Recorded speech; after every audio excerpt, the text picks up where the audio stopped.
that you guys may have not seen yet. So basically, at the end, for about like maybe 15 minutes or so, I'm gonna open up the room for a couple questions, if you have any questions on the material. Sounds good? Cool. So I'm gonna go ahead and get started by starting with the first problem. Okay, so let me just get my marker. Actually, let's just do it in pencil in case I have to erase. Wait, can you guys see this all right? Get a different one.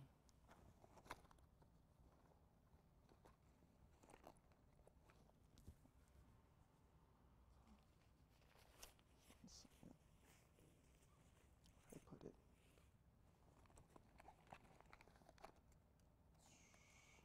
Okay. Seem to misplace. Yeah, I misplaced my pen. Where is it? Thanks. All right, so number one is to determine the formal charge of each carbon. So this is pretty straightforward, and this is pretty much a give me on ACS. You should be able to see this and do this fairly quickly, because remember that when you're taking this ACS exam, your biggest opponent is going to be time. Some people either run out of time or they rush through it too quickly and don't think about the problems enough, and then they finish early, but they don't get it right. So you just want to find that like nice, even balance, but that's pretty much true for all standardized testing. So basically from here, the first thing I would do is go to the first carbon, count the bonds. So the rules of determining formal charge is single bonds,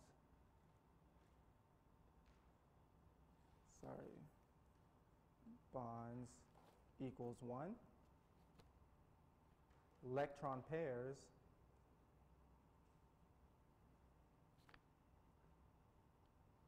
equals 2. So that's if you're counting from electron pairs. So that means you count each electron, whereas with bonds, you only count 1. So we're going to start with here. We're going to go 1, 2, 3, 4. So, and then we have to know what carbon would originally be. So carbon's usually 4, right? Yeah, I'm sorry. The HDMI cord is a little questionable.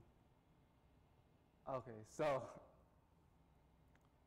yeah, I know they've been having some cutouts, so we'll try to keep it to a minimum.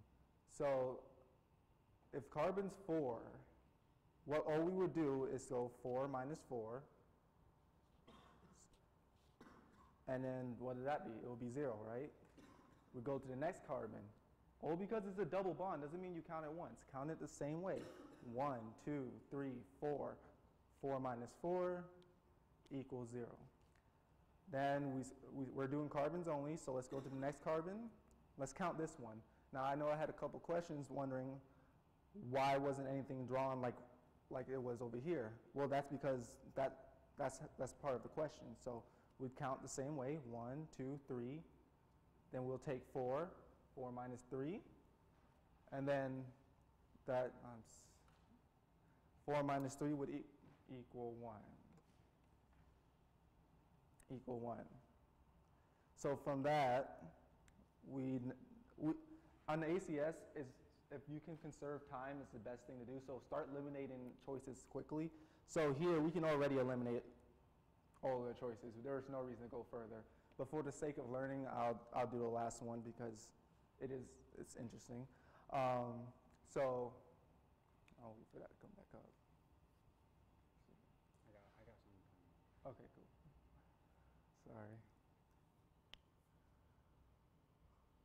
Sorry. So 1, 2, 3, 4, 5. So then we'll just do the same thing. 4 minus 5 equals -1, and then we get D as our answer. Cool. So going on to the second one. So now we're asking to draw line bond structures from a condensed formula, basically. So condensed means it's just like instead of drawing out the bonds, each bond and all that, we're just doing CH3s and all this, just making it as small as possible.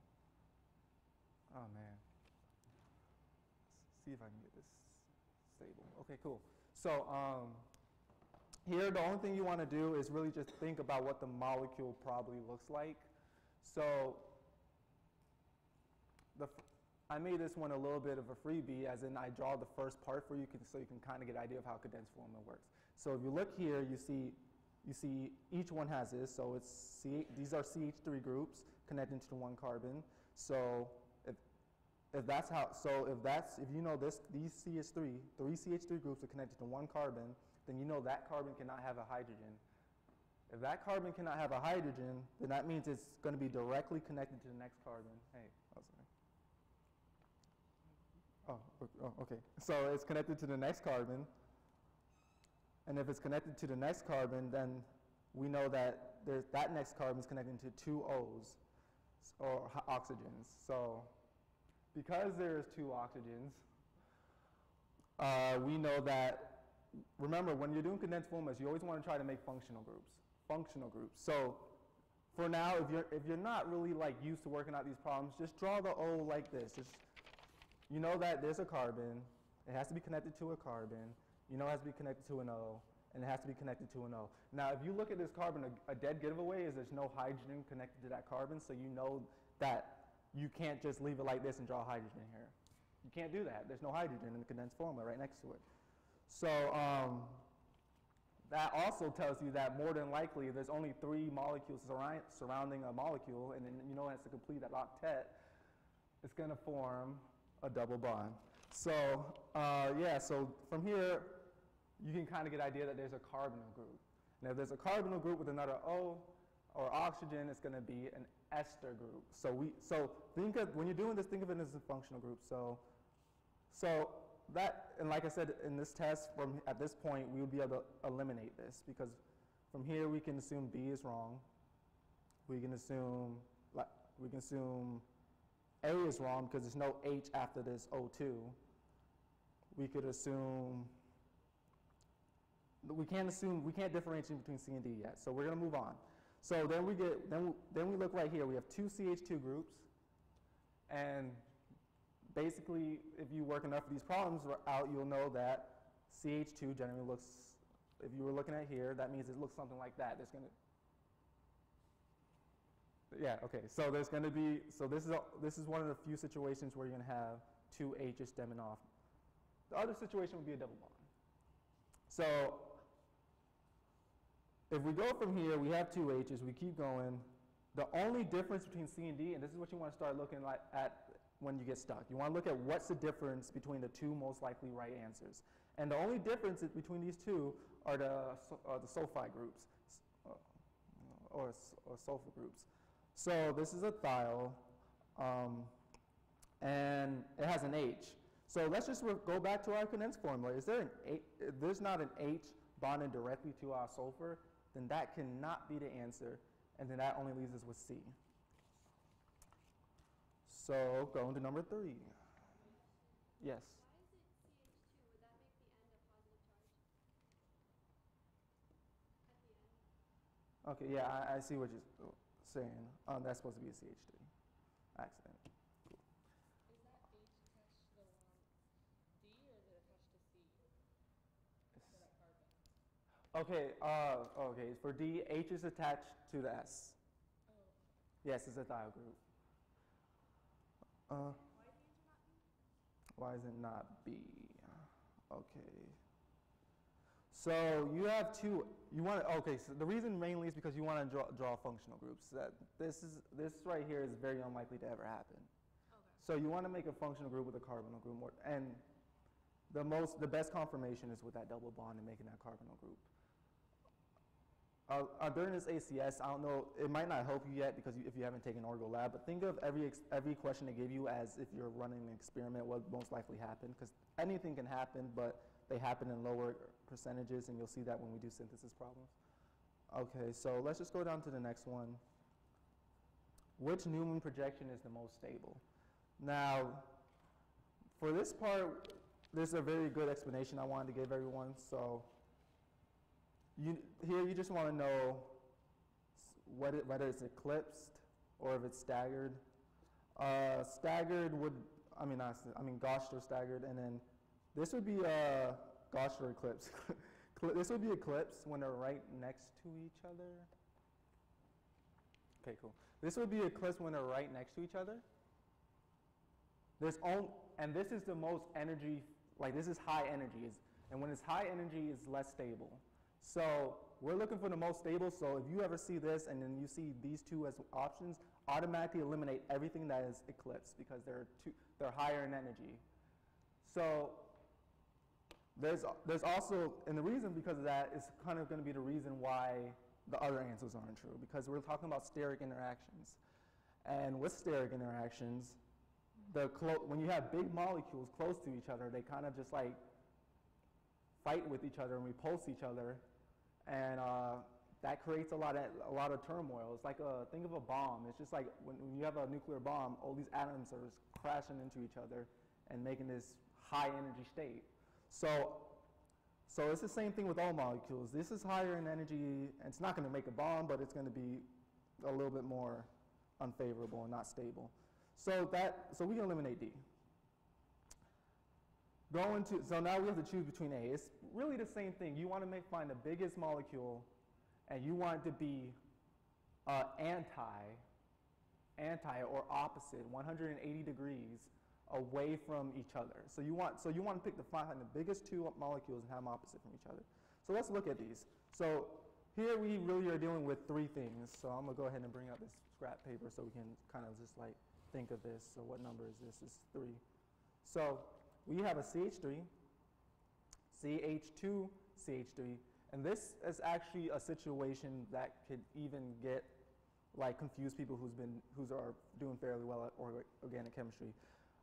A lot of people would think that chlorine is considered bigger than these molecules. That is not true. The reason being is because it's repulsion theory.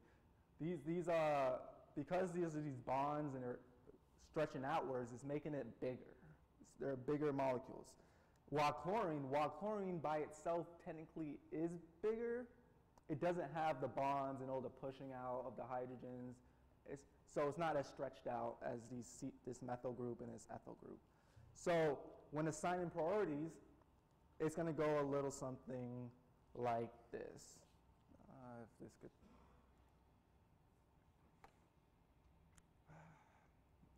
1, 2, 3. Okay,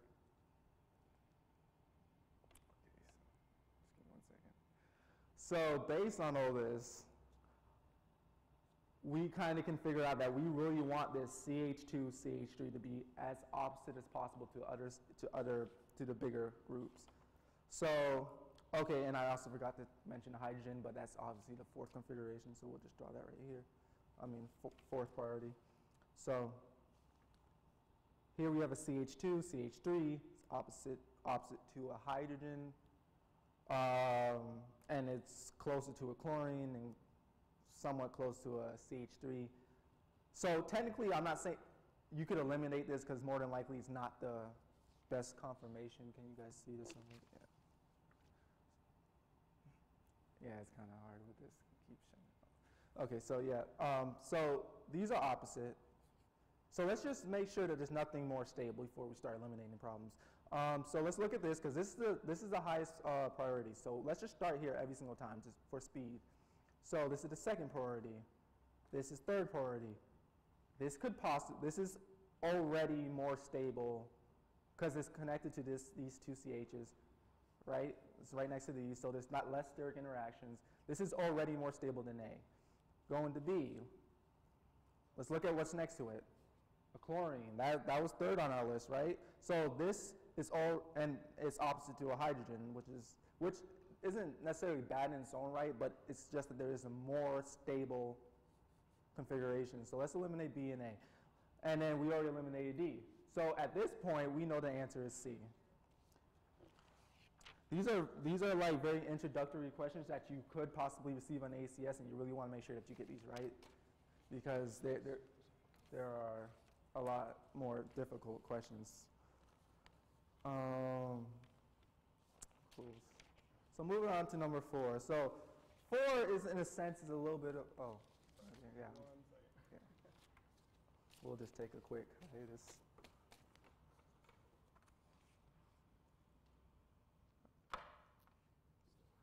Yeah, no problem.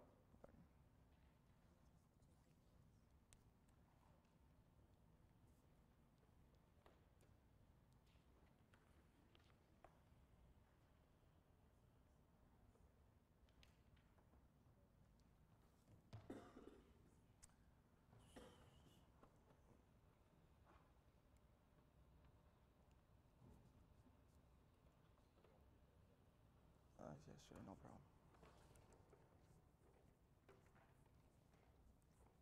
you explain one more time why C was the most stable? Okay, so the best way is just to look at what's next to each other. You want the least steric interaction between the first priority, but you also want them to be anti. Now, anti can, so if we look at all of these options, it's the most stable conformation amongst the options. So CH2 is the opposite from an H. That's not really cool. CH2 is opposite from an H here, and this is already canceled. This is opposite to a Cl. So do you understand? Yeah. Cool. Okay. Okay. When you say opposite, do you mean opposite on like the different planes or on the same? Okay, so think of it as like a steering wheel or like a ship, like, you know. All right, so although you really want to consider them all as if they were on the same plane, even though they're not, unless we're building the molecule, in which case we will look down the bond, which I will go over a problem with that if time allows. I want to make sure I get through the first 24 because these are general concepts, and then if I can go more specific, I do have bonus questions for some of these earlier questions, just so you guys can see all the ways that freebies could be asked. Moving on to which one? 4, thank you. So number 4. So this is actually kind of a bit of a review from Chem 2, I believe. Yeah, it's been a little while. Chem 2. So this is basically Vesper theory. And Vesper theory is basically the electron cell repulsion. So how you would determine, so I'm just going to give you guys a shortcut for organic chemistry purposes. The quickest way to do this is just count the electron groups, and then that's going to give you a hint to as what it is. Now, I don't think on the ACS they're going to go too deep on this and give you a harder one. A harder one would be after you get to past trigonal planar, you now have to count the free electron groups, because that's going to change the bond angle. But I don't think it's going to go that deep, but we can briefly discuss it as well. So in this case, for this problem, we would count the bond groups. Where did I place the pen I just had? Oh, I found my pen, so that works. There's 1 electron group, 2, 3, and then just kind of knowing what that corresponds to. It's 3, so it would kind of make sense that it wouldn't be tetrahedral, which would mean 4. So we can kind of eliminate these 2. On this question, what might get people stuck up is if they didn't memorize their bond angles correctly in Chem 2, and they kind of thought that it might have been 109.5, in which case that would make them be like, then this must be tetrahedral, and just press B or select B, because people tend to, on a test, kind of they get nervous and they just kind of like select a problem based on what they kind of feel. So it's always good to just think of this logically, 1, 2, 3, and then eliminate the 2, and then realize that even if we didn't know the bond angle, it is 120 degrees, and that has to do with electron repulsion theory. So the electrons like to repulse each other as much as possible. So with linear, it'd be 180 degrees, which makes sense because it's linear. Or with octahedral, which is the very last one, it could be anywhere between 180 all the way to as little as 60 degrees. And that's one of the harder ones, because it depends on how many electron pairs there are. Free electron pairs. So that's a pretty straightforward question. Hopefully you guys get that one, if you guys get on ACS. So number 5 is determine RNS configuration. I did make a slight alterations to your documentation because as I was looking over and creating a key, I realized that I didn't put S here because I meant to have these switched. These two should have been opposite to each other. So this is actually an S. So basically, we're just going to work out this problem as usual. So following our naming rules, the first rule is to find the parent chain. So 1, 2, 3, 4, 5, 6. So we now know that that's more than likely a hexane. And we can count from either direction, remember that. So 1, 2, 3, 4, 5, 6, same thing. What's important though is where substituents are. Now, when we're naming alcohols has the highest priority unless there's a double bond. So in this case, I kind of didn't make a problem where I didn't put dial in it, and the ACS will be like that too sometimes, but it could also have a problem where it tests if you know the priorities. So this is definitely a dial. These are both, no matter which way we go, these are both on the third carbon from both directions, but what changes it will be the substituent. So in this case, we're going to go from this direction, left to right. And we're going to go 1, 2, 3. So 3, 4, hexane dial. At this point, for the sake of time, eliminate C and D. But then we want to go back here. This is a substituent, a methyl substituent. So this further confirms. So after that, we just need to figure out the stereochemistry. So let's assign priorities, basically. So OH is obviously going to be the first priority because this carbon is bonded directly to an O, or an oxygen.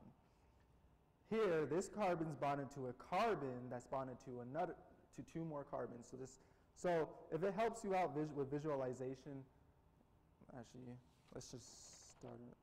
Actually, yeah, just draw here. So C, and then you draw two C's. And then we go to this carbon. This carbon's bonded to a C, to an O, and another C, and technically is bonded to an H, as well as this one is technically bonded to an H. So now we just have to figure out the higher priority. So basically, because of this oxygen right here, this is going to get this second priority. So the right side is the second priority right here. This is going to be the third priority. And then the H is on the back bond, so it's not present on the plane. So what would we do in this situation? We just count. 1, 2, we want to make a little steering wheel, like a steering wheel that goes, and then depending on which way it goes, so if it's clockwise, it's going to be an R configuration. If it's counterclockwise, it's going to be an S configuration. So I don't know, when I was learning this, it made it simpler in my mind just to think of R as the main one, so that way when I think of a clock, I correspond it to R. So that's just try to understand that counterclockwise is to R, or clockwise is to R, and think of it this way: clockwise is right, if that kind of helps. And then counterclockwise would be the opposite. So same thing here. This is bonded directly to an O, so this is going to be the second priority. This is going to be the third priority. They both go the same way, so this would make someone believe that it's S and S. But sometimes the ACS is nice and S won't be an option, so you can catch yourself. Sometimes it is an option, and if you go too quickly, you won't catch yourself.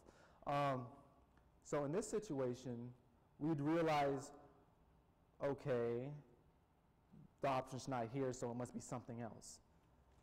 So in this situation, we would actually flip this because it's on the back bond. Whenever the lowest priority atom is not on the back bond, you need to switch it. So this is originally an S, but because of this is being on the back bond, we're going to switch it to an R, and now we get SR. SR, 2-methyl, 3,4, hexane dial. Our answer is B. Now, that I just picked that nomenclature problem just because I felt like it covered most scopes of what you'll need for ACS. There are other functional groups you should know how to name, such as esters and ethers. And those rules will pretty much be similar in nature. So for the next one, we're really going to pick the most stable chair conformation. So this is the same thing in a sense to the Newman projections. We want to really figure out which one's the most stable chair configuration. So, oh, sorry about that.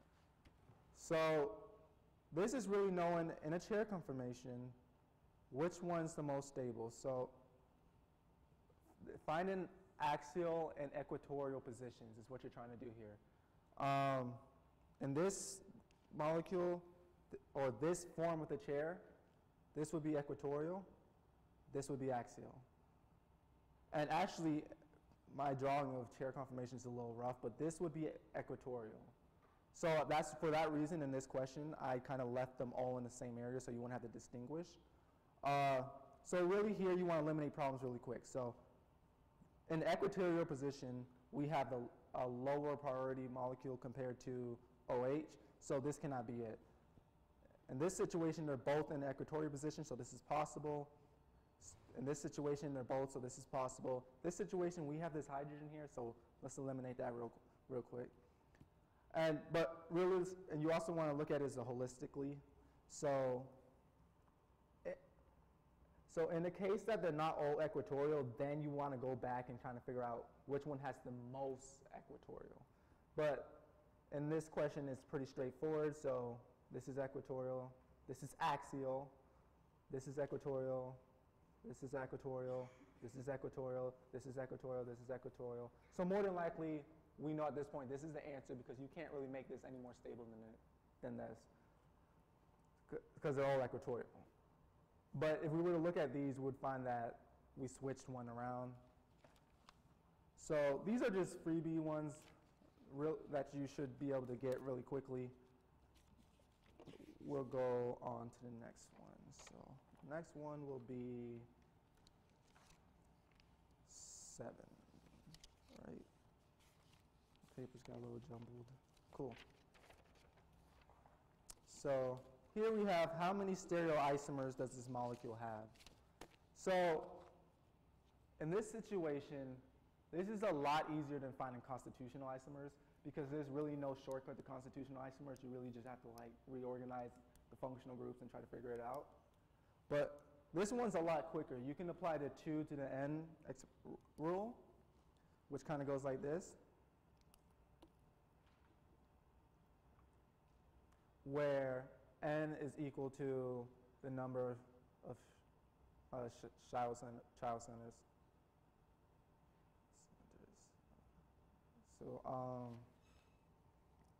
So let's look at it. So this none of these two can be child centers because there's a double bond. Whenever there's a double bond connected to a certain area, it cannot be a child center. Just don't even think about it. This is obviously, so most of the atoms in a ring are not going to be child centers. But if there's a substituent, it now has the potential to be a child center. So let's check if it is. So this is a carbon bonded to this methyl group, bonded to this O group, bonded to a C group that's bonded to a completely different arrangement of atoms. So this is actually a child center. So that's 1. Going on from here, same thing. This is a little bit more straightforward. There's actually an H here. Always remember that. So these are 2 completely different sides. This is a methyl group. This is a child center. Going here. This is bonded to 2 O's or oxygens, but this is a ether group. This is an alcohol group. They're 2 completely different things, and because of that, this is actually a child center because this is bonded to a carbon, and this is bonded to an H here. There's an H here. It's an H here. So this is a child center. So right now we're at 3 child centers. No, 4 because we discussed that one. So then we'll just go 2 to the 4, and that should equal 16. Answer is D. Where's the 4th one? Oh, I forgot to mark it, but it's right here. It's going to be like that little intersection. And that's also bonded to an H, so. Okay, so here's where it gets a little bit more interesting. I was discussing with Dr. Sheem a little bit about this one. So I'm actually going to give you guys the bonus question to this one now because it's kind of important for the ACS because you probably will have a question about this. But first, let's go work this one out first. So here you just want to apply Ario, unless you have really good memory, and then which case the bonus question will kind of give you a new way to solve this. And that's basically atom, resonance, inductive effect, and orbitals. So in this situation, we're going to go down the line, but R and I can kind of be done at the same time. So understand that. R and I can be done at the same time. Atom has to do with size. For that example, I kind of want to, like, in case you guys haven't seen this already, let's talk about HF versus HCl. So fluorine, and I should have printed a periodic table with this so you guys can see it, but fluorine's smaller, it's higher up. So it's higher up compared to chlorine, and it's smaller, so it has less shells to really accommodate that electron atom. I mean, electron, not atom, but electron. And because it can't accommodate that electron as well as chlorine, it's going to be less acidic. So because it's going to be, so basically size really matters when we're determining what's going to be more acidic. In this situation, we have oxygen, which is bigger than a carbon, and because of that, we can eliminate C and B. So we're going to go ahead and cross this out. So how are we going to differentiate between A and D? You can't just say necessarily, well, you can, but not because of this reason can you say that it's D because it's more of them. For that reason, you can't, in the terms of atom, you can't say that. But in terms of resonance, we actually can eliminate a question really easily. So let's look at resonance and inductive at the same time, but really resonance and give it away. Because there's no electronegative O here, and I just drew this in, resonance isn't going to be as favorable or likely between these two areas. And because we do have an O here, this can go here, and then we can kind of form, let's see where I placed the scratch paper. We can kind of form this. This is a very important concept for Orgo too, so don't forget it, because you're going to be doing this like throughout the whole class. This happens. So this is resonance. Basically, the double bond goes here, forms a new carbonyl group, and this becomes a new free oxygen, free electron oxygen. So because of that, we know that D is the answer, and it's also the answer in terms of the inductive effect. So the inductive effect is basically these oxygens are pulling electrons, how it's kind of like inducing the electrons to go towards them. Just think of it that way. So because there's more oxygens, for that reason we can kind of say that this is the more acidic compound. Not because of atom, but because of an inductive effect. Now, in this situation, we didn't really get to test orbitals, so my bonus question in this case was, what if A and D weren't options?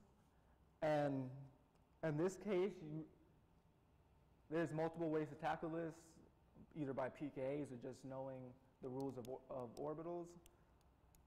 So in terms of pK, this is going to be a lot lower. This is going to be about 25 pKa molecule. This is going to be about 50 more like 37 pKa molecule. But you don't have to memorize that. So by that rule, this is more acidic. And we're going to prove that by looking at orbitals.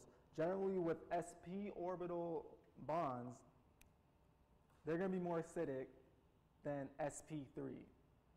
It's better probably just to know that trend. Just knowing that when you have an alkane, it's not very acidic. Because when you think of alkanes, they're very basic, they're very boring. They don't do much. So because of that, alkanes generally are going to be more stable and less acidic. And that's another way to think about it, if it helps. So because of that situation, we said that it was D, and due to to the bonus question, we said it was C as the most acidic compound.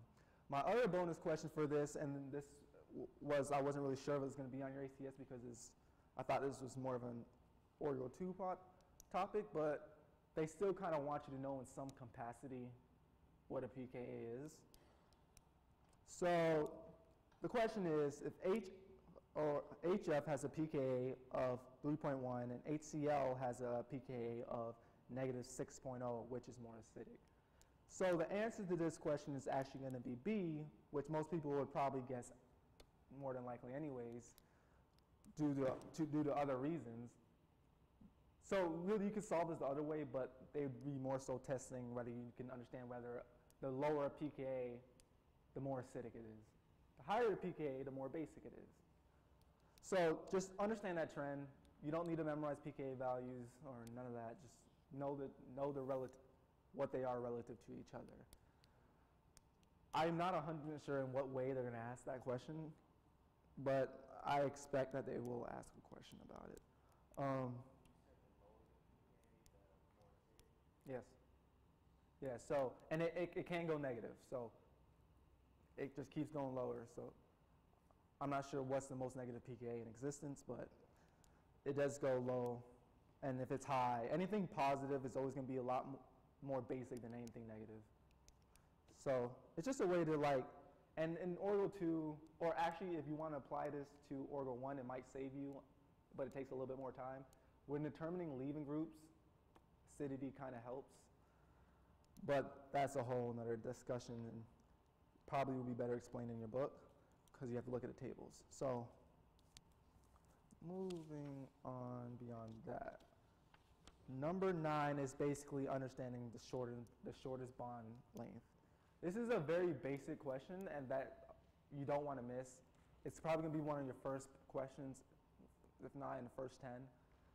I'm pretty sure the test I had a question like this, and I'm pretty sure I think everybody's did.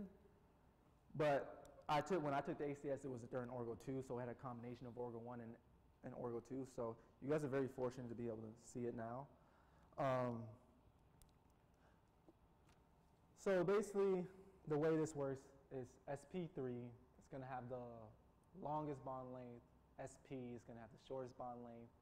So, and if you kind of work with these molecular kits, I'm not sure if anybody uses them during this semester, but you'll see that the triple bonds are generally supposed to be smaller, like they're short. So that kind of helps you envision it. So in this case, we know that we can eliminate C because 2 is a single bond and it's actually going to be one of the longer bonds. A trend that I didn't really test in this question that you kind of should know is a single bond surrounded by a triple bond and a double bond versus a single bond surrounded by just single bonds. The single bond surrounded by triple bonds and double bonds is going to be shorter. So not all single bonds are created equal. I'm not sure they'll test that aspect, but they could, and I wouldn't want you to get blindsided by a question where it's actually pointing at 2 single bonds and it asks you which one's the longest. Oh, down. Up. Yeah. Oh, sorry. Yeah, cool. So based on this, now it's going to ask the question about S character. This is a definitional question that I just wouldn't want anyone getting blindsided by not knowing what S character is.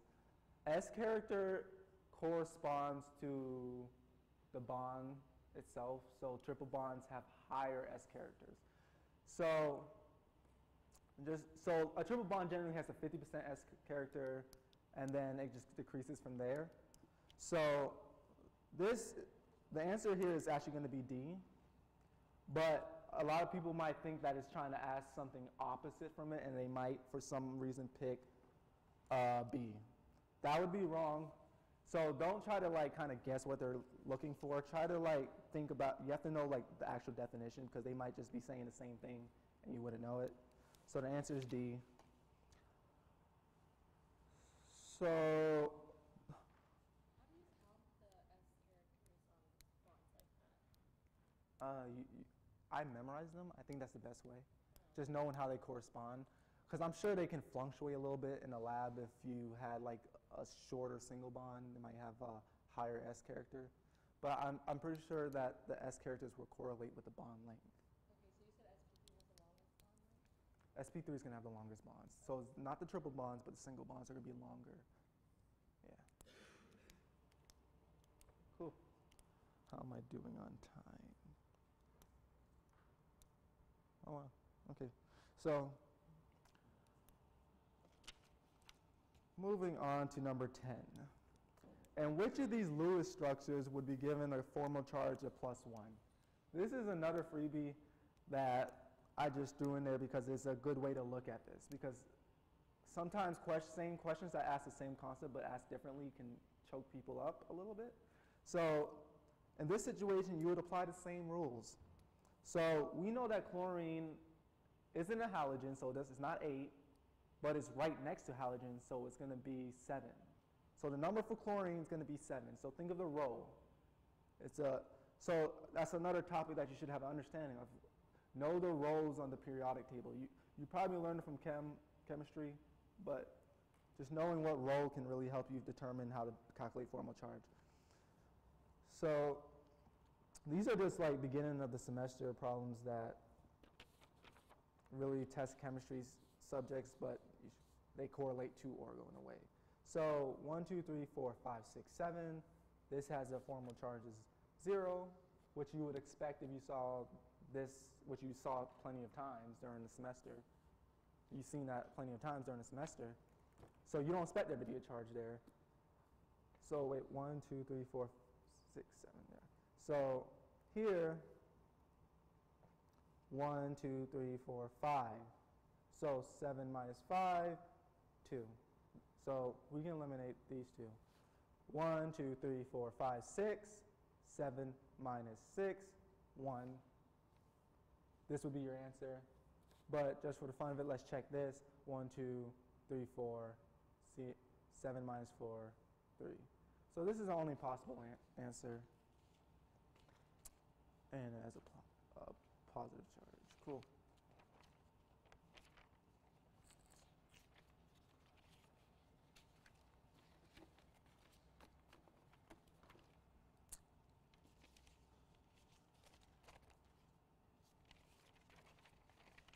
So going on to number 11. Determine the hybridizations used to form a sigma bond. So here, you should just know what sigma bonds are versus pi bonds. Sigma bonds are single bonds, pi bonds are double bonds.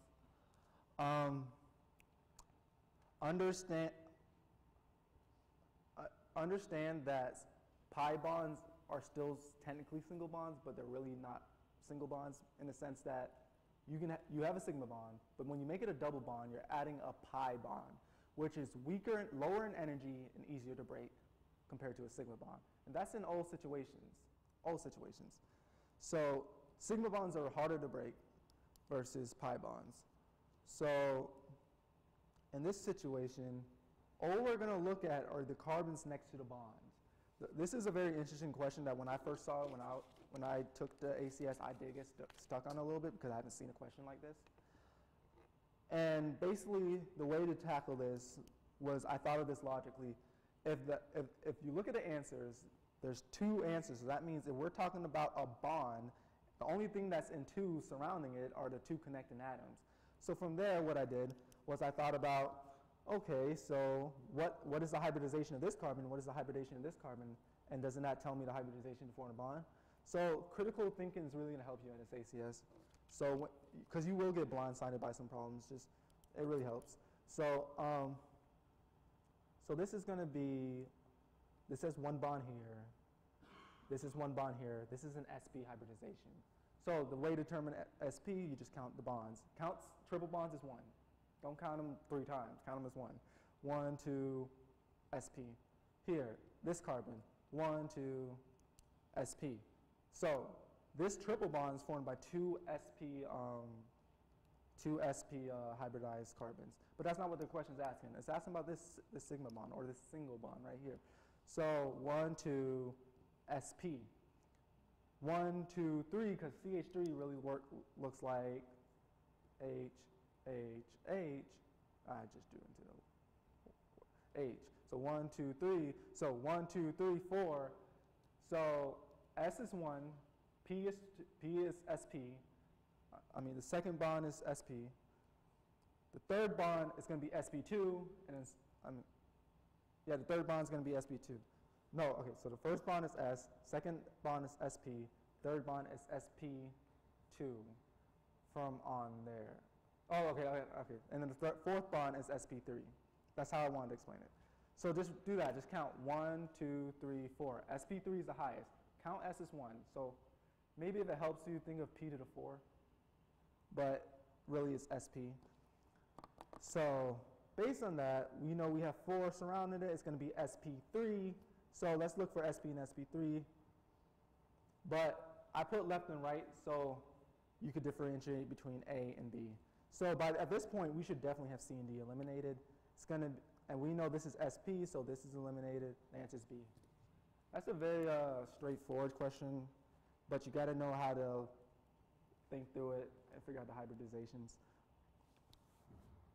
So the relationship between two molecules is the next question. So this is stereochemistry. You got to know it. You'll probably see it maybe a little bit less in Orgo 2, which is relieving, but let's try to think of this. So here we have two chair conformations, and basically this is equatorial, this is equatorial, this is axial. Just keep track of that. So in this case, it seems that we kind of move things around. So in terms of diastereoisomers,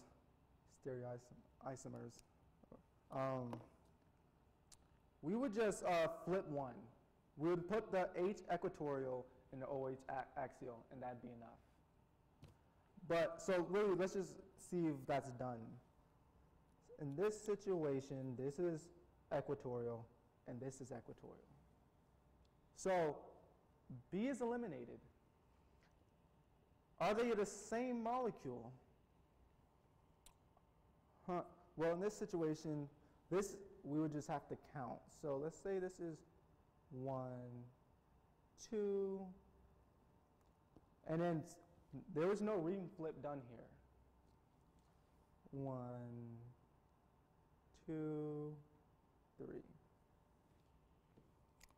Identical cannot be it.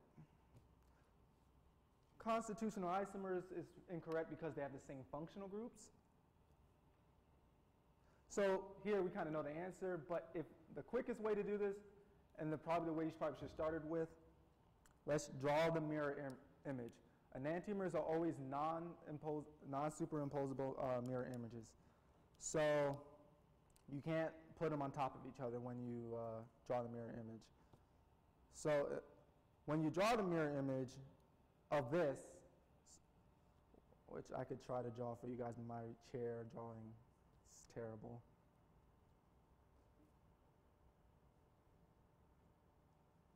The mirror image would probably look something like this. And a lot of Orgo is just being able to manipulate molecules in your mind. And that's why some people find it a little hard, because there's a little bit of a spatial reasoning aspect to it. You have to be able to flip molecules, and that's why the molecular kits help. I'm not sure if you can, I don't think you can use that in your ACS though. So at this point, you should really be good at just flipping molecules and manipulating it in your head when determining stereochemistry problems. So now we put that on top of there. It's not imposable. It doesn't line up. The answer is A. 13, which compound has the S configuration?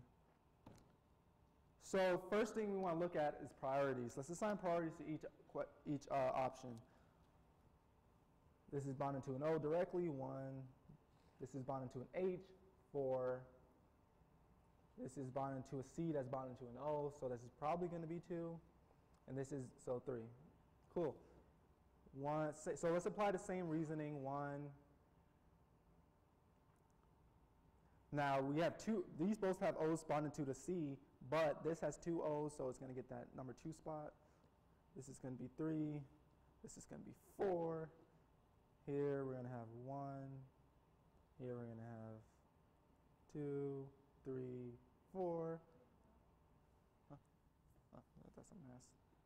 1. Can you push it up? Oh, up? Oh. Yeah, I'm sorry, I didn't hear. 1, 2, because these are both bonded directly to an OH.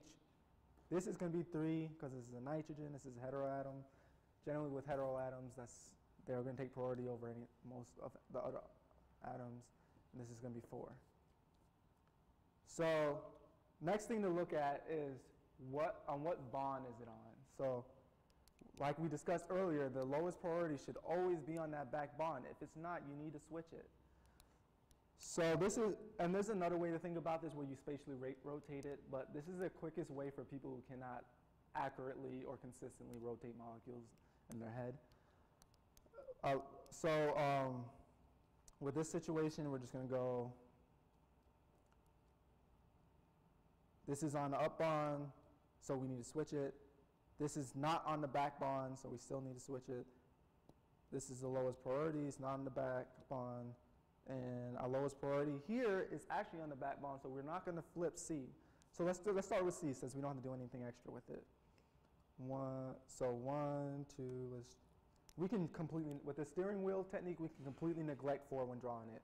So 1, 2, 3, that's clockwise, and that is an R configuration. That is not the answer.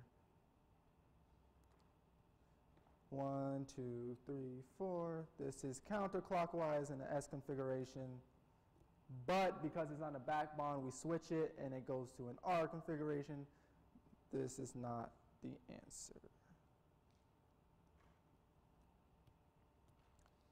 Here we go 1, 2, 3. So that's again counterclockwise. 1, 2, 3. Okay. So these are all counterclockwise. Wait, one of these should not be though. Which one?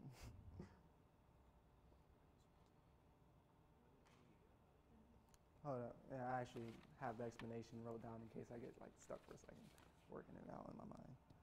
13. Okay, and so in this case, this was actually the answer. D is the right answer. And the reason being is because, oh yeah, sorry. The reason being for this situation would be because we have this on the back bond. I mean, this is on the back bond, but this is on the back.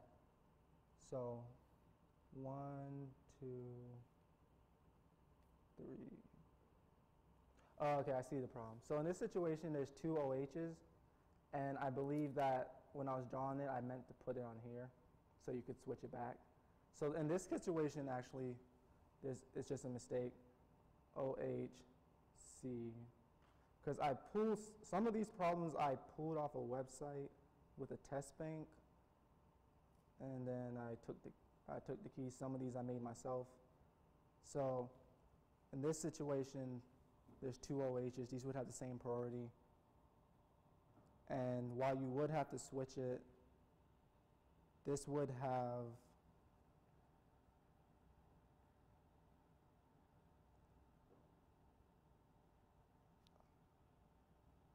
oh, okay, never mind. I see it now. Sorry.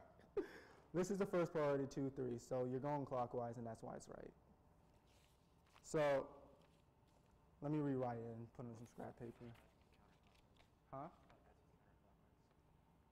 Okay, because it's clockwise, remember we're still flipping it though. We're still going to flip it, and that's going to make it S. Yeah, I worked these all out before just a couple days ago. So OH bonded to CH3, bonded to, can you guys see that? Bonded to C3. triple bond, N. So assuming this is the first priority, this is second. These are all equal priorities. So this has to be fourth. In this situation, all you're going to do is create that clockwise motion. That's going to be R, but because it's on the back, we're going to flip it to an S. And that's why D's the answer. Sorry about all the extra drawing. I believe it has to do with size and electronegativity. So all of those factors.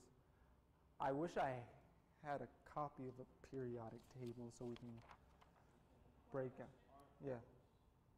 So, but technically it doesn't have a chiral center. So why would we have either an R or an S? That's a good question. Or you need to have four. You're right. Yeah. Yeah. Like, I pull these questions off of random websites, and then, yeah, that is completely right. There's no answer to this problem. That was actually a good observation.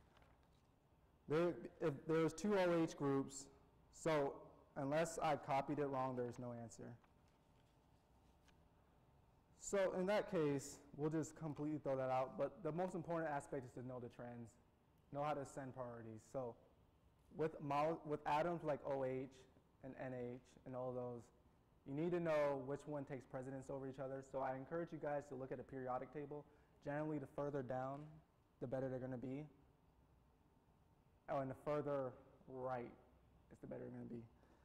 Yeah, I'm completely sorry for that question. And there are going to be a few corrections throughout this paper that I made, like that I didn't upload. And I'm going to point those out for you, or we're going to work them out freebase, so that way you can get the concepts down.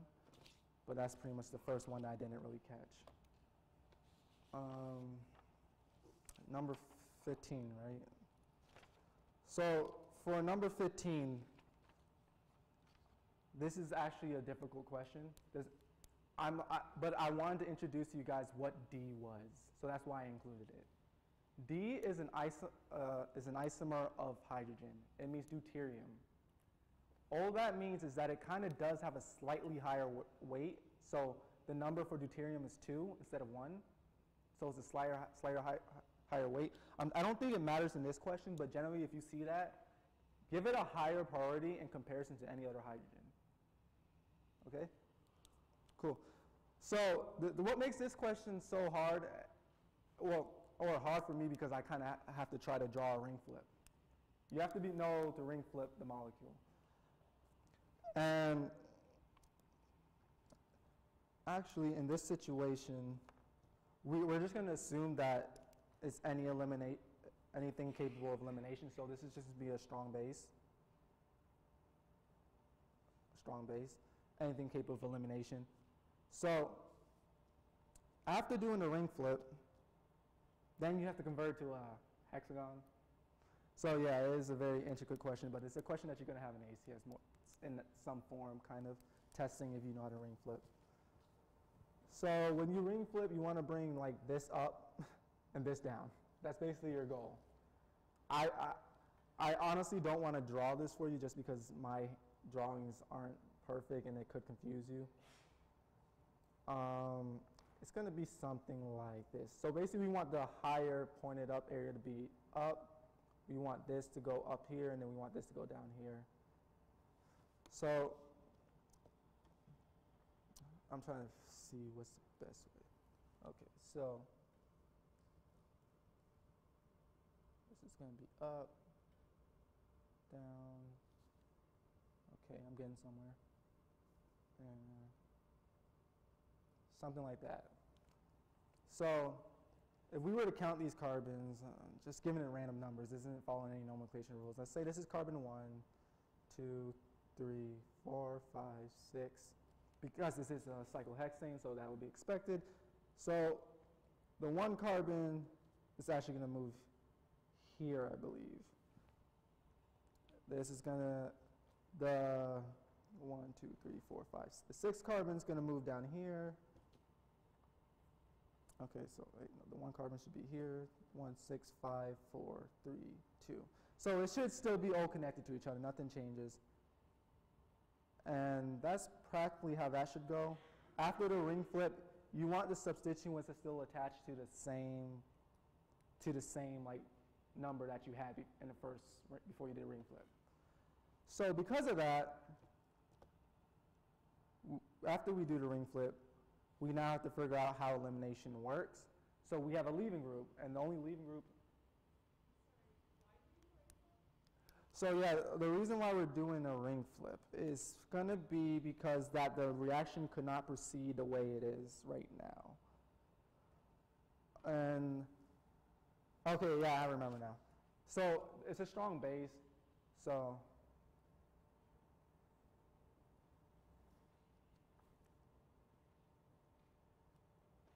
and the tert butoxide attacks the less sterically hindered.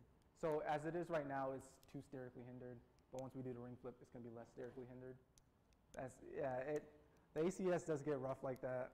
How would you know it was tert butoxide? You wouldn't know. They would give it to you in that situation. I knew, but because this is a question that I kind of created, so I knew it from when I was thinking it. But yeah, tert butoxide is a reagent. You wouldn't need to know that though, because if it says strong base, more than likely it's going to be that, because if it's doing elimination. Because when you're trying to decide between nucleophilic substitution and elimination, you want to think about, can that nucleophile act only as a base, or can it act as both a nucleophile and a base? So it is possible to have substitution products and elimination products.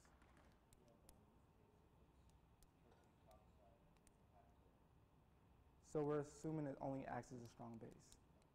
Yeah. Does that? And because the properties of tert butoxide is it only can attack the less sterically hindered, we kind of can understand why that's the case.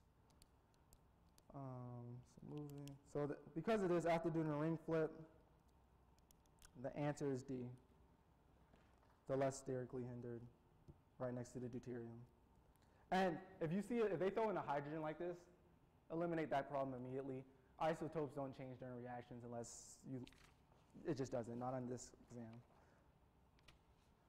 Okay, so this is more of a concept question. It's very like definitional. It'll help you during Orgo 2 as well. Knowing what to do when something's acid catalyzed. I had a lot of questions this semester asking me, why is that HCl there? It doesn't do anything. Well, and no, it doesn't, or hydronium, well, it doesn't do anything. And technically it doesn't, but it does do a really small thing. It protonates. So when things are acid catalyzed, you want to protonate first. When things are basic catalyzed, such as NaOH or a strong base, you want to deprotonate first. That is a trend that's going to help you in Orgo 2 a lot. Just knowing that is pretty good. So, and I even threw in an example such as dehydration of a secondary alcohol. So where you would probably want to protonate the alcohol so it leaves and forms that double bond. Cool. So yeah, the answer is C, protonate. Determine the missing reagent and product. Now this is a very answer-dependent question, and which is why I used it, because you can't do it from the question. Because the answers are all possible as long as the answers match up with their appropriate reagent. Because what we're doing here is reducing, right? So when doing a reduction reaction, when doing a reduction reaction, we know that it can go, we're getting rid of double bonds, we're getting rid of pi bonds basically. That's our goal. So in this situation, we can automatically eliminate A. Just get it out of there. There's nothing reduced. We have no reagent here that would form another triple bond. Just get it out of there. Here, now we want to find the differences between D and C and B, because that's going to help us make either make us elimination or it's going to help us find an answer. So this means you need to know what your reagents are. So here we both have H2 reagents, but they're different. One's a Lindlar's catalyst or a poisoned reaction, and that's going to give you a hint to how it works, because it's poisoned, doesn't work as efficiently, versus PDIC, which is not poison and it'll work efficiently. So in this situation, we're going to completely reduce, because that's what it wants to do, reduce. So when determining the answer, so this should be excess because we want to, because that's the only way this would react. But because there's not excess, it's not going to react, and because of that, this will not be an answer because there's Br in it, because we didn't say excess. Unless we say excess, you should never make the alkyne anion. You should never make it, ever. Because excess means it keeps reacting, reacting, reacting to the point where the H's are gone, and then you have that little negative charge, which allows it to do a nucleophilic attack.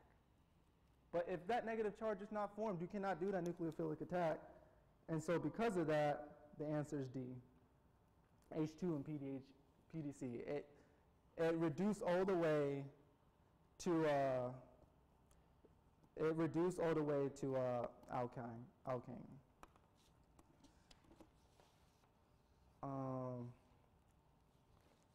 So 18. So I also have some additional bonus questions. Let's see if we have time to get.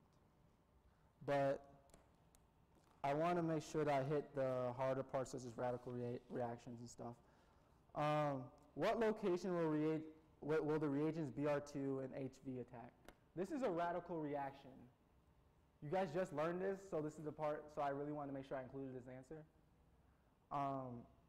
So generally, how do we start a radical reaction? You have to either have this Br-Br complex or HOOR, or a peroxide. So this can actually be an R.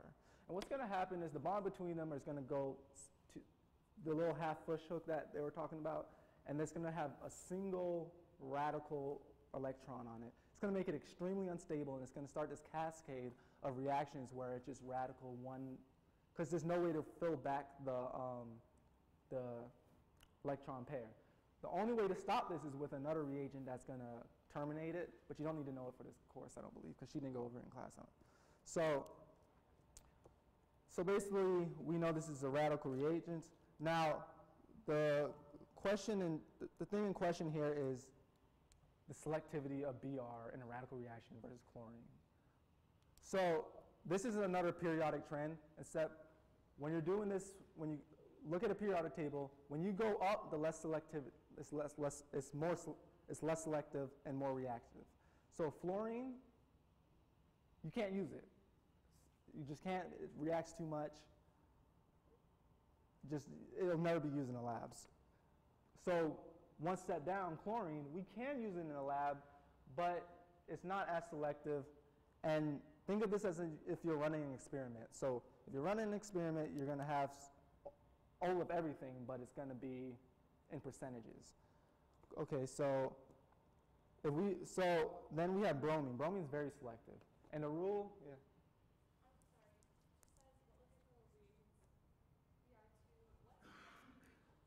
HV is wavelength, light, sense. So what? And if it was Attached with light added? Sorry. light. Okay, in radical reactions, what also helps initiate it is light and heat. So light and heat. You see light and heat, that's the biggest indicator that you're doing a radical reagent. Because you're going to see that, because you might see Br2 and just start making a bromium bridge, if you guys remember. And then that's going to get you possibly on the wrong track. I mean, I don't think the mechanism will work out in your favor where you get the answer. But if you see light or heat, think of it as in you're adding energy, and that energy is making it a little bit more unstable, so once it does radical stuff. Like think of a kid on like a bunch of coffee, it's just like, what are you doing? So that's basically what's happening. We draw the little fish hooks, half arrows, then it starts this big cascade. Then it's selective. Br is selective. It's bigger than chlorine, but so this is actually a little bit different from tert butoxide. It's actually gonna go towards the more substituted carbon. So here in this case, it asks if it's gonna attack here. This is less substituted, so we can eliminate 4. Here, this is This is more substitution, so this is pretty substitute. So this is possibly an answer. Here it's not as substituted because there's 2 hydrogens stemming off of there, right? So let's get rid of that. In this case, this is very substituted, but it's not going to come here because you know what that would look like? It would look like this. I'm just going to draw a quick hexagon or a circle, that works. And then you'd have to add the BR there. Let me separate that from the next question. So that doesn't happen. You can't just smudge the BR in there. Don't start doing magic on this test because there's a very high tendency to want to do that. Just don't do it. Try to think of which ones work logically and which ones don't. And they will put something like that probably just to really like throw you off. You'll be like, that looks like it could be possibly do. Now, one thing that I know Dr. Hashim said was that you don't have to necessarily replace the hydrogen like you had to do in all the other reactions before. So generally, I guess some of you guys, when you were doing the reactions, you kind of like left the hydrogen there. You couldn't do that. Here, that's okay. That generally is okay, as long as it doesn't defy any rules. So in this situation, anyways, I ran on for long enough. The answer is going to be C, because it's the most substituted place that it can attack. All right, so 19. So here, now we're doing reactions. We need to think about, oh man, this again? So we got to think about, yeah. We got to think about what kind of reaction is, yeah. Yes?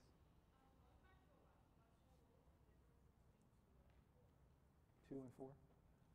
The difference between 2 and 4, one's more substituted, one's less substituted.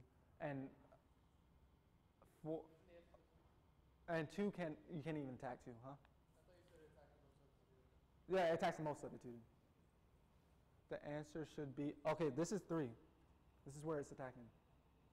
That is the most substituted that it can attack. So, I don't know why it's doing this again. But in this next reaction, we want to figure out what kind of reaction it is. It's going to be an oxidation reaction. And the way we know this is by the amount of CH bonds and the amount of CO bonds. So as CO bonds increase, you're most likely doing an oxidation reaction. As CH bonds decrease, you're most likely doing an oxidation reaction. Now the opposite is true for reduction reactions. When we increase CH bonds, we're reducing. And I'm sure if you check that trend on the previous question with the triple bond, you'll see that's true. I don't know why it's doing this again. But now what we need to do is we need to sit here and figure out which ones are oxidizing reagents. So KMnO4 is an oxidation reagent, so we can see that. PCC is an oxidation reagent that most people may or may not know. Some people just don't take time to learn those reagents, and because they think they're less likely to see them, when in turn you are actually going to see them on a test. You will actually see THF and all of those other reagents that nobody really wants to take time to learn because they don't look like the other molecules. And, NABH4 is a reducing reagent. As a matter of fact, it's a selective reducing reagent. So it's definitely not an answer. This dichromate, anything with a chromate oxidation, selected so keep it every time. Oh man. So because of this, now this is a very easy test trick.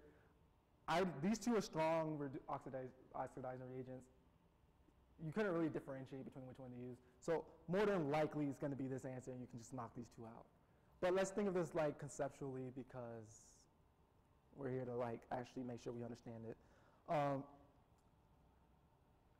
We're going from a secondary alcohol to a ketone.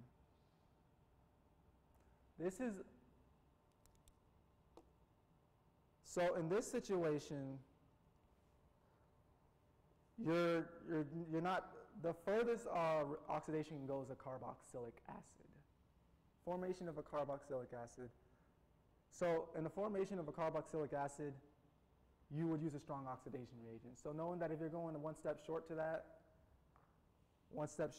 means you want to use a weaker oxidizing reagent, and that's going to be PCC. This question was altered a little bit, but this was off of the ACS booklet. So it's pretty like what you should expect to see, something straightforward like that.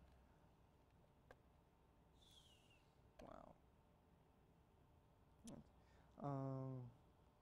Next one is another tert butoxide question. Here I wanted to freebase it, so disregard the multiple choice. This goes back to the behavior of tert butoxide. So when you see tert butoxide, we're automatically doing an E2 mechanism. And I haven't been going in too much details with the mechanisms, but this is practically straightforward. This is going to leave. And then which way does the bond want to go? It wants to go and form a terminal alkene, because tert butoxide is just really fat, and it just can't fit. So it needs to like kind of squeeze in. So what we're doing, we're taking this big base, and we want to form a terminal alkene. This has a lot of applications, which is why we're learning about it. So that's going to reduce that. It's going to form something like that. Man. Cool. So basically this leaves, we have a free BR somewhere in the solution, and then it forms a bond here. Now, something that people might think is that you can put the bond here, and then have this Cl here. Or another thing someone might think is they might not know the trends of leaving groups and think that chlorine is the better leaving group. And if they think that chlorine is the better leaving group, they'll take the chlorine off, leave the Br there, and technically it does fit that terminal less substituted alkene requirement. That would be incorrect because Br is the better leaving group and we can still form that terminal alkene. And I'm sorry about this. Yeah, so we can still form that terminal alkene, and we can leave that Cl at the end over there. And then that also helps us with our next step of ozonolysis. So disregard the multiple choice, and we're just going to work this out the normal way. Ozonolysis, all ozonolysis does, because after we did the elimination product, we basically had this. All ozonolysis is going to do is cleave the bond right there, and it's going to form a CO2 because it's a terminal double bond. When you have terminal double bonds, you want to form that CO2. So, and the ACS, and what I forgot to include here, there would be probably an option for an E none and above. Many people are hesitant to select that. If you work it out and you're sure about your answer, click select E. Don't go with it. It's going to form that CO2, and it's going to form this double bond connected to a Cl and an H. Make sense? You have a question? Oh, okay. So maybe I can try explaining this in a different way. Ozonolysis, remember if anyone took biology, which I think is a requirement for this course, when cells lyse, they're being cut, they're being broken up. So ozonolysis is just cutting straight in half. That's all you're doing. But you're also adding an O, because there's 3 O's, so that's the only thing you really could add. You're adding an O to that double bond on top. So when we're doing ozonolysis, the only thing you want to do is make carbonyl groups or CO2. Now, the CO2 is a little bit complicated, but if it helps, let's draw out what a CO2 actually looks like in its native form.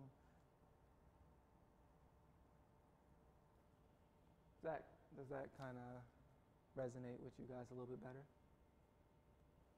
So basically you have O, O, O. The terminal carbon's just taking these 2 O's. I wouldn't take your time to learn this mechanism, but I would try to know the products. This is towards the end of the course area. It gets hazy. I know, but basically, you want basically this carbon's just taking 2 O's. That's as simple as I can say. You're cutting it in half. You have a carbon. The carbon's gonna take the two O's, and then this double bond is going to go, it's going to take the third O. So try to make it add up when you're doing terminal alkenes. Try to make it add up. You have three O's, you're going to have more than likely three O's in the product. That's just a way to think of it. Is it necessarily theory correct? No. You'd have to know the mechanism for that. But don't learn the mechanism, just know the product for this one. So now if you want to in your free time, it doesn't hurt to learn it though. So then you get these products. So basically you just cut it in half. All of this needs to be here. You do not change anything stemming off from the alkene. That all needs to be there. I know that aspect can be a little rough to understand, especially with this shutting off like hundreds of times. But don't alter anything but the double bond when you're doing a zonolysis. Just cut it in half. Look at what's on each side. If it's terminal, put a CO2. So basically, that's how you would do the problem. Oxidation will definitely be on your test.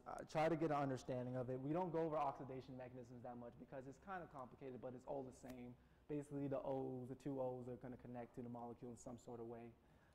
And then it's going to increase the CO bonds because it's what you're trying to do in oxidation. Increase the CO bonds and reduce CH bonds. Okay, so in that case, the final products would be this CO2 and this chlorine molecule. So going to 21. How am I doing on time? Okay, so okay. So the answer would be E in this situation. No reaction because there's no CO2 in any of those answers. I literally just created E, just so because that's the reason why I said forget about the multiple choice. But in this situation, you would put E. No possible reaction. And that's another hard aspect of orgo is trying to determine when no reaction is going to happen because a lot of people want to say a reaction is going to happen and they don't want to be wrong. So they just tend to be like, oh, okay, it's one question, I might as well just get that one wrong. And sometimes it works, sometimes it doesn't. So HBr, this one's basically an anti-Markov-Nikov addition. This tends to be a little bit of an easier subject for most people because it's the exact opposite of elimination. That's just how you should think of it. If you learn SN1, SN2, E1, and E2 very well, all the other mechanisms are very easy because they are in some way related to that. I mean, I think I went through Orgo 2 and I don't think I had to learn too much more. And I applied these basic trends to the ACS and it worked very well. So basically, in this situation, we want to add it to the less substituted molecule. And, yes, sorry, I wish I could like just alter this a little bit, but, so this is just going to be, it's going to be D. And the reason because that's not a methyl group there, that's a hydrogen group, so it's less substituted compared to that. It's not a symmetrical alkane. This is going by a radical mechanism. This is something I want to point out to you. This is still a radical mechanism, but at the time when you were learning it, you didn't have to learn that it was a radical mechanism. So with the knowledge that it's a radical mechanism, an alkane or a methyl or an anhydride shift is not going to happen. Because a lot of people would want to shift that to make it less substituted. You can't do that. Now, in this case, if that peroxide was not there and the peroxide effect wasn't present, then it would not proceed by a radical mechanism. And then it did not proceed by a radical mechanism, then we're doing a Markov-Nikov addition, and because of that, shifts, depending on the mechanism, shifts are now possible because Markov-Nikov additions generally are similar to an SN1, if you guys remember correctly, which allows shifts to occur. So, and again, I can open up 20 minutes for questions because there's a lot of them, but yeah.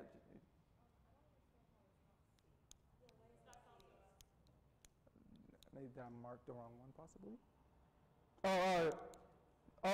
the reason, yeah, it's C. There, see, that's why I was explaining it. Because see, if it was D, that means a shift occurred, and which could never happen because you can't, because it has to be the peroxide effect. Good catch. The answer is C. Yeah, I was just marking it and talking. So let's get into a little bit of NMR. I didn't go too deep because a lot of people just had tests on this, but I did want to just like give you the general idea. So 22, a molecule has a peak at 1700, something you should memorize for Orgo 2 as well. And then it has a spike at 3200, right? So what does that tell you? 3200, generally you want to jump directly to alcohol.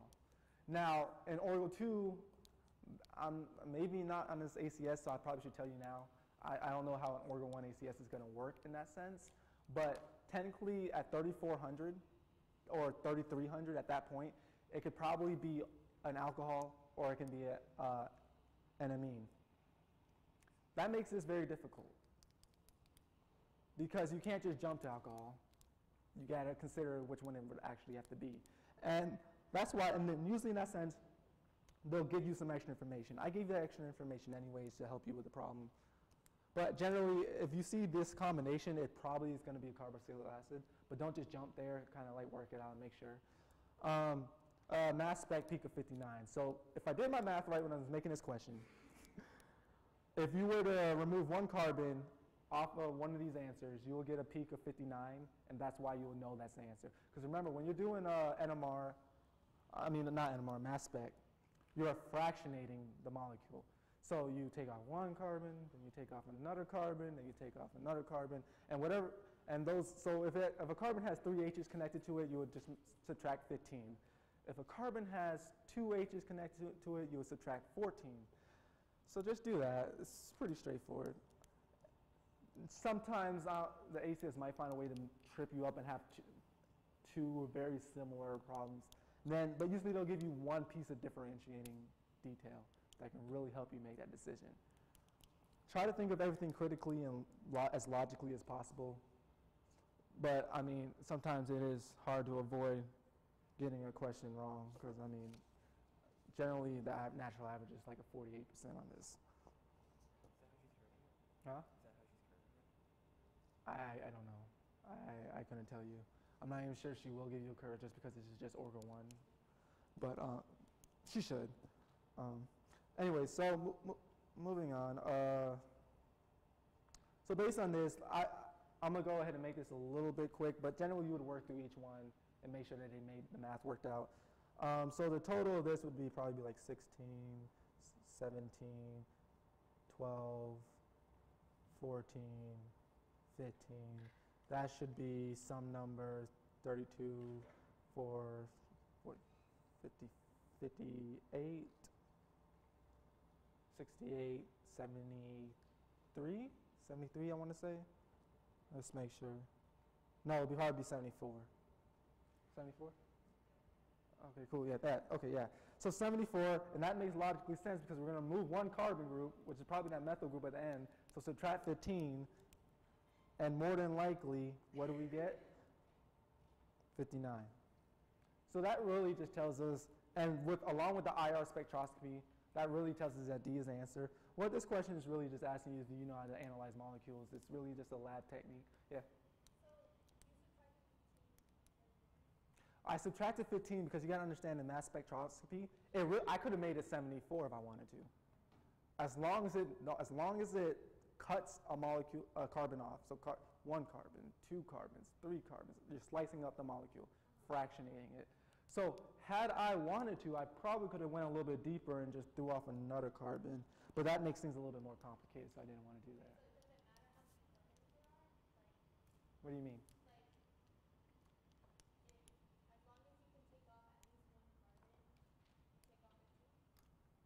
Okay, the reason why I'm taking off 15 off of that is because of the mass. So you know that N carbon is going to have 3 hydrogens connected to it.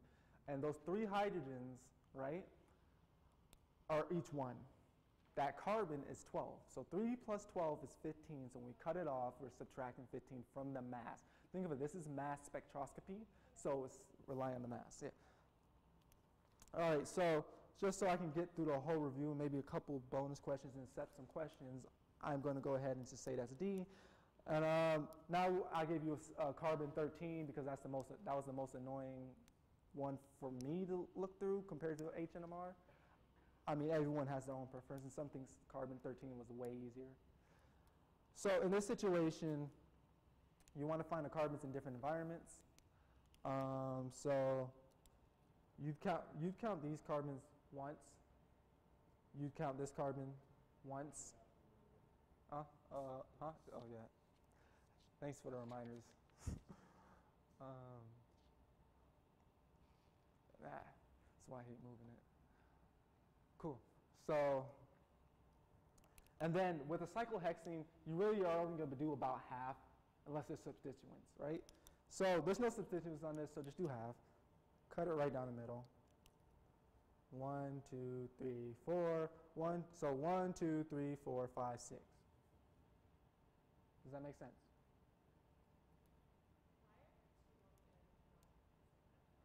They are the same type of carbon. I only count them once.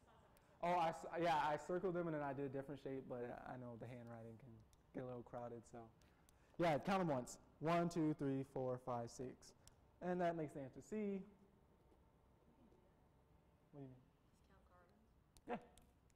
Because well, in this case, we're just asking that in the ideal world, and the reason why I say this is because I'm sure if you haven't taken the lab yet, you will take the lab, and it's going to be the most frustrating experience of your life because none of your experiments will be completed. And that's not because of anything they're doing. It's because that's how science is. So in ideal world, you may get those peaks. You may get 5, and you won't know why. But in this ideal world, which is basically what this class is about, what the in-lecture class is about, you would get 6 peaks because they're in different environments. Okay? The last question that I included was not in your book or anything, but she did briefly go over it, and you do need it for the ACS. I remember specifically having a question like this on my ACS, but then again, I kind of have like a pretty decent memory of how it went. So the HG, you need to know this. I mean, maybe because you guys are only taking an Orgo 1 ACS, it might not be there, but this was an Orgo 1 topic anyway, so it should definitely be there. All right, so think of this as Markovnikov addition. That's my tip to you right now. Just think of it as Markovnikov addition. You're just adding a step with water. Keep it simple. Don't see that mercury and just start panicking. Just it's Markovnikov addition with water. And that second step complements the mercury. So generally you'll see those two together. So, I mean, had the test makers wanted to, I think they could actually just put HG with the acetyl and then put the NABH4 under, had they wanted to. I'm not sure. But I did it in 2 steps just to make it clear. So now we know we're just adding water along a bond. What is Markovnikov addition generally? Or how would we do a Zaitsev product? So which one of these could be possible, right? So if that's the case, unless this is anti-Markovnikov, which is, I didn't say it resembled anti-Markovnikov, which is the tip you should be using for this, you would just eliminate, you would just eliminate this, and then we'll have to look at these. Now these, I purposely put a whole bunch of methyls there just so you wouldn't be able to eliminate a whole bunch of answers. So here we'll just have to know which bond is going to add to. This is wrong because it's not adding across any bond. So you're doing magic here. Let's not do any like magical tricks here. This one is wrong for the same reason. That only leaves B. Now, a question that you would probably ask is, and I probably could have made this an answer, is adding the OH to this bond. And the reason why you couldn't do that is because, well, the reason why it's less likely to happen, I'm not going to say couldn't because in the lab you probably could get it to work, because there's no methyl group coming off. So it's not as substitute. Now this is a definitely more substituted methyl. Makes sense? Cool. So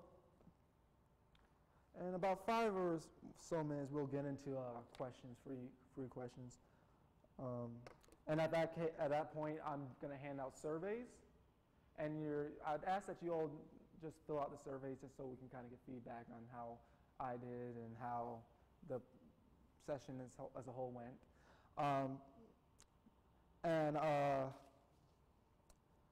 We're just going to do a couple bonus questions. I kept a couple notes just to make sure that I told you everything that I really wanted you guys to know. But I think I really hit everything, so I didn't really need them. Yeah. So here, after we do the bonus questions, if you want, you can go ahead and head out. But I really would prefer that you, while I take questions, but I really would prefer that we get that survey done. So I'm going to go through the bonus questions. And these are just complementary to the first few questions for different ways that you could have been asked. So one thing I didn't hit during this is really determine oxidation numbers. You got to know how to do that. So that's just a complement to question 1. I don't need to pull it out. So for number 1, how would we draw the oxidation number? So remember, formal charge is not dependent on other molecules, but oxidation numbers is. And oxidation, and this is pretty important topic to know. You learned it in chemistry, but a lot of people forget. I mean, I remember I was sitting through a biochem lecture and people still didn't remember how to do this. So, what we're going to do, I said carbon 2, correct? Yeah. So what we're going to do is look at the molecules surrounding. So this is -2. Oxygen is always -2. So you want to work with the set numbers. So oxygen. So oxygen's -2. You don't need to consider the adjacent carbon. So this is pretty simple at this point. -2 plus -2 and -2 put together is -4. So we know this carbon, because this is a regular molecule. In a neutral molecule, all the charges needs to equal out. So what we're going to have is that carbon is going to want to counteract those -2 or the -4 total charge on it. And the only way to do that is by having a 4 charge itself. Answer is B, the oxidation number. I keep saying charges, my fault. Another thing, in 14, in your review, I guess the 14 kind of got cut off, so I included it here.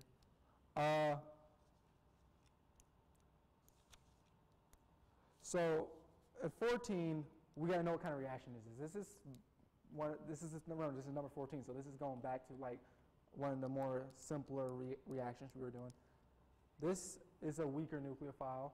Had it been possibly NABR, it would have been a strong nucleophile, and we probably would have proceeded by SN2 reaction, but because we're doing HBr, we're going to proceed by SN1 reaction. So since we're going to proceed by an SN1 reaction, we know that this is 2 steps. So here, the reason why I include this question again is I want to talk to you a little bit more about the rate and stuff, just in case you get a question about that. So the key facts to know about this is that it's SN1, that 1 means unimolecular. It's dependent on one, and I think that's a nucleophile, or the substrate. So, versus the substrate.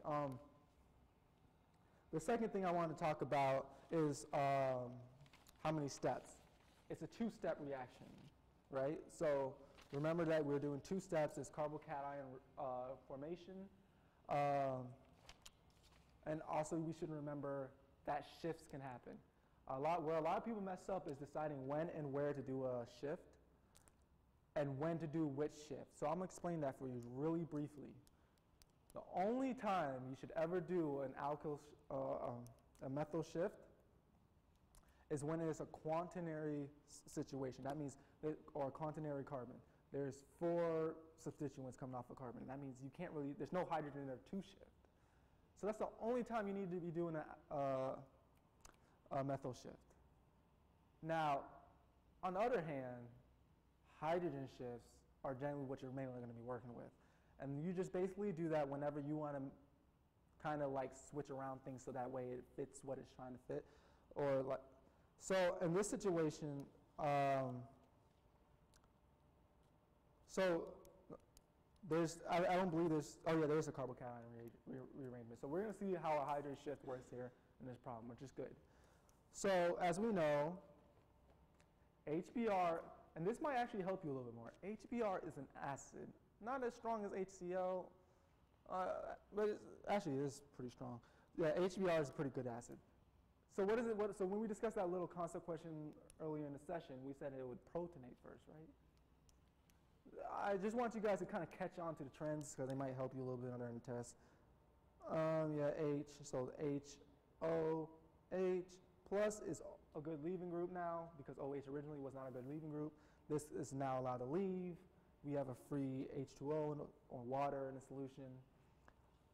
Now we have a, so this gives us our carbocation right here. Again. Yeah. So this gives us that carbocation, but it's not at the most substituted. So what we're going to do is we're going to rearrange it so this hydrogen goes over here. And then that way, we get a Br right here. Now, in this situation, you also want to look at the questions. Know what the questions are testing to see if you can tell the difference between the alkyl shift. So in this situation, I remember I put in a problem, one of the answers where this is an alkyl. So in this situation, this is an alkyl shift, I believe. No, this is the alkyl shift right here. Bam. This is an alkyl shift. You can, or a methyl shift. You can completely eliminate this. Now the book uses alkyl or methyl shift, so I keep using them interchangeably. For your sake, just use whichever one you feel comfortable with. But this is a methyl shift, and it cannot happen. Well, because it's unnecessary. There's no quaternary carbon. But so we know we're doing a hydrogen shift already, so we know this is possible, this is not possible. Another thing, another reason why this is not possible. This just did, what we did here, there's either a charge here, or what we did was we did a hydrogen shift and then moved the carbocation here and never attached it there. So there would be a plus here. That doesn't make sense. So try to make sense of each option. So that really just leaves C. And remember, we did a hydrate shift, so there's a hydrogen there. Is it question time yet? Okay, so we're about to get into question time. I did have one more bonus question. I want to see what it was and see how pertinent it would be. No, the 12B isn't really pertinent because I kind of answered this for you already. So at this point, what I'm going to do is I'm going to hand out the surveys. I ask that if you will be kind enough to fill it out, tell me, and then after that, any questions you have, you can come up to me. Thank you. Cool. Yeah.